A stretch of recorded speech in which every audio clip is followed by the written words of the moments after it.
Dans la dernière vidéo, on avait parlé de comment les groupes sociaux s'identifient, notamment en parlant du tamoko, du tatouage de visage maori. Pour ceux qui n'ont pas vu la vidéo, je vous mets bien évidemment le lien ici dans le petit i. Avec cette nouvelle vidéo, je voulais aller un peu plus en profondeur sur cette pensée. Je voulais qu'on parle de comment les groupes construisent leur lien avec un passé, parce que finalement ils s'identifient quand même beaucoup autour de ça, comme pour la généalogie, le waka papa des Maoris. Et donc dans cette vidéo, on va parler particulièrement de ce qu'on appelle la tradition. Et je sais que c'est un mot qu'on connaît tous, un concept qu'on se représente tous parfaitement. Mais en fait, ce qu'on va voir dans cette vidéo, c'est que la tradition, c'est quelque chose de finalement complètement moderne, pas vraiment lié au passé, et que en plus, une bonne partie des choses qu'on définit par le terme tradition, une bonne partie des us et coutumes qu'on va appeler tradition, et bien en fait, on va voir que finalement, ce sont des inventions très récentes.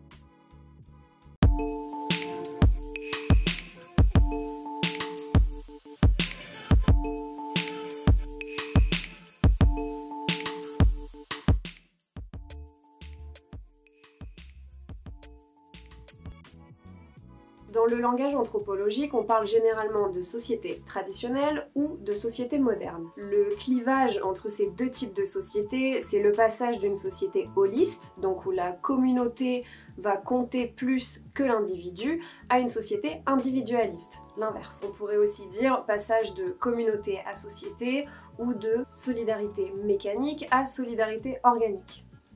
Ensuite, quand on parle de tradition, on ne parle pas de coutumes, de règles, de conventions ou encore de routines. Il y a un certain bagage symbolique dans la tradition, et au sein d'une société, les traditions font partie d'un patrimoine partagé, transmis, potentiellement vénéré, et en plus ces traditions, elles assurent une certaine continuité entre le passé et le présent. Mais surtout, ces traditions, elles aident à ressentir le sentiment d'appartenance à une communauté qu'on avait évoqué dans la précédente vidéo. Et ça, finalement, c'est foncièrement caractéristique de la modernité. Parce que la tradition, elle valorise des éléments du passé, et dans ce qu'on appelle les sociétés traditionnelles, la tradition finalement elle est vécue de manière complètement inconsciente, et on ne peut pas dire on fait ceci parce que c'est la tradition. Donc finalement, le fait de concevoir la tradition, c'est déjà avoir un regard moderne, un regard sur le passé, et donc ça ne pourrait pas exister dans une société où la tradition c'est la norme suprême. Et donc de la modernité émergent de nouveaux rapports au passé, de nouveaux rapports aux traditions, et c'est aussi là que naissent les traditions inventées. Les traditions doivent se référer au passé pour pouvoir impliquer des pratiques stables, formalisées, ritualisables. Mais en fait, ce passé, il peut être réel et il peut aussi être complètement fictif. Là alors, on peut parler clairement de traditions inventées. Par exemple, quand les Écossais se réunissent pour célébrer leur identité, ils vont porter le kilt en symbole d'appartenance ancestrale à tel ou tel clan. Sauf que, en réalité, le port du kilt, c'était d'abord un symbole de protestation contre l'union du Royaume-Uni qui date donc de 1707, et qu'en plus, c'est un vêtement qui n'a été inventé qu'en 1745 pour sa praticité pour les travailleurs dans les usines et les fabriques, et pas du tout pour symboliser la conservation d'un mode de vie traditionnel. Et donc là, on peut voir qu'on a une double réinterprétation ou réinvention de la tradition.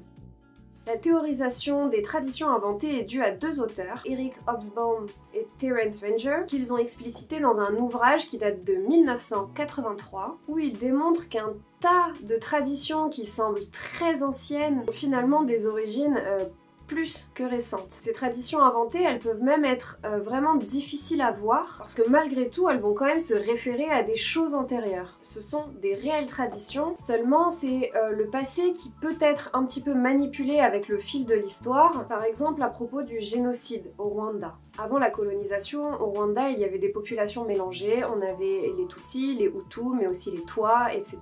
On n'a aucune preuve archéologique ou historique qu'il s'agissait d'ethnies, de groupes sociaux vraiment distincts les uns des autres. A priori, il s'agissait seulement de diverses origines, de divers clans, de divers lignages, néanmoins tous avec la même religion, la même langue, plus ou moins la même culture, et tous intégrés dans le même pays et la même communauté. Et en fait, les colons belges, lorsqu'ils sont arrivés, ils ont inventé, ou ils se sont inventés, dans le bénéfice du doute, ils se sont inventés une aristocratie, tout d'abord inventée par les Tutsis, et c'est ça qui mettra un petit peu le feu aux poudres en créant des clivages ethniques, et du coup coup des guerres interethniques. Mais concrètement, ce qui s'est passé là, c'est qu'il s'agit d'une structure mentale que les colons belges ont clairement projetée sur les Rwandais, et ce à l'image d'une société d'ancien régime comme celle qui pouvait exister en Belgique. On a fabriqué une opposition que en plus on a présenté comme ethnique et traditionnelle, et pour qu'il y ait eu un tel massacre derrière, c'est bien que les gens y ont adhéré. Les gens ont cru en de vraies différences d'appartenance traditionnelle. Ce qui nous montre bien que les références traditionnelles ont beau être inventées ou manipulées, ça ne les rend pas du tout moins efficaces sur le plan opératoire.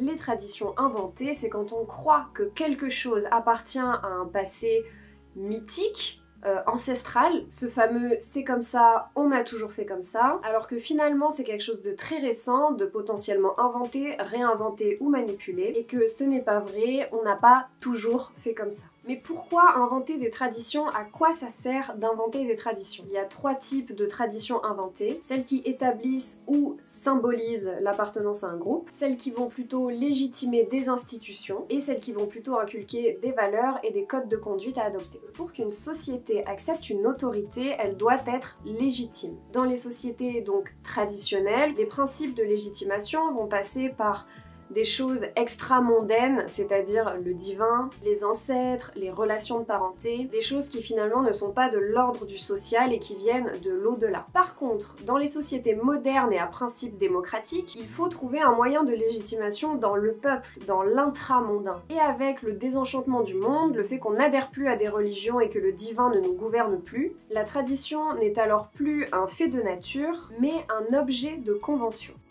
En Europe, les différents groupes sociaux du début du XXe siècle, comme par exemple ce qu'on va appeler les États-nations, ont besoin de légitimer leur cohésion et voire leur domination, en s'inscrivant notamment dans une temporalité et dans une certaine durée. L'invention de traditions, finalement, c'est souvent la réponse à un temps de crise, de grands changements, et inventer des traditions, ça permet de rendre de la légitimité à quelque chose de nouveau, en l'accrochant au passé. Comprendre comment fonctionnent des traditions inventées, c'est finalement très utile pour comprendre ce qu'on appelle les emplois idéologiques du passé. Finalement, inventer des traditions, c'est permettre d'incarner une nouvelle religion civique qui va permettre d'étayer de nouvelles fonctions politiques, sociales, qui sont nécessaires à la gestion d'une société par un État. Et c'est pourquoi, à partir de la fin du 19e siècle et du 20e siècle, les couches supérieures de la société vont produire des mythes et des symboles pour incarner cet ordre nouveau. Le 14 juillet est un très bon exemple de tradition inventée, par exemple, parce que soi-disant on fête la prise de la Bastille de 1789, mais en réalité on a commencé à célébrer le 14 juillet que en 1880. Ainsi on produit une mythologie, des symboles, et la modernité va pouvoir se construire elle aussi sur des rites et sur des mythes, alors que c'est ce qu'elle cherche à abolir aussi. On va inventer et sacraliser des objets et des discours, comme les hymnes, les drapeaux, les statues ou encore les emblèmes, qui vont finalement tout simplement remplacer des icônes religieuses.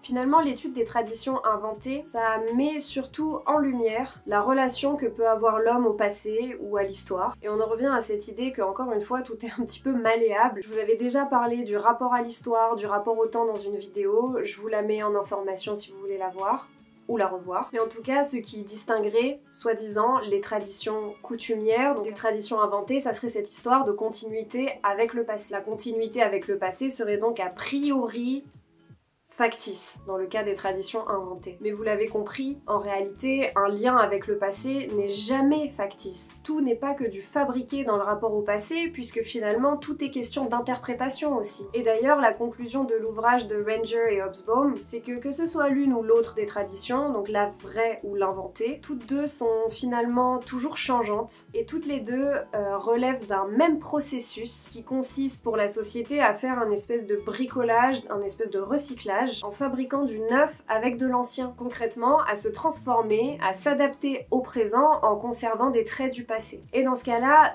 toutes les traditions, elles peuvent être vues comme étant des traditions inventées, parce que les époques et les sociétés se transforment constamment et imposent donc de toujours repenser le passé à la lumière des nouveautés du présent. Et du coup, ce paradigme de la tradition inventée, ça permet quand même de voir que la légitimité de ce qu'on va appeler traditionnel, c'est quelque chose qui est en fait tout le temps instrumentalisé, re-instrumentalisé, et que les traditions, c'est quelque chose qui vit dans le présent, qui n'appartient pas au passé, et finalement cela même au sein des sociétés que l'on dit traditionnelles.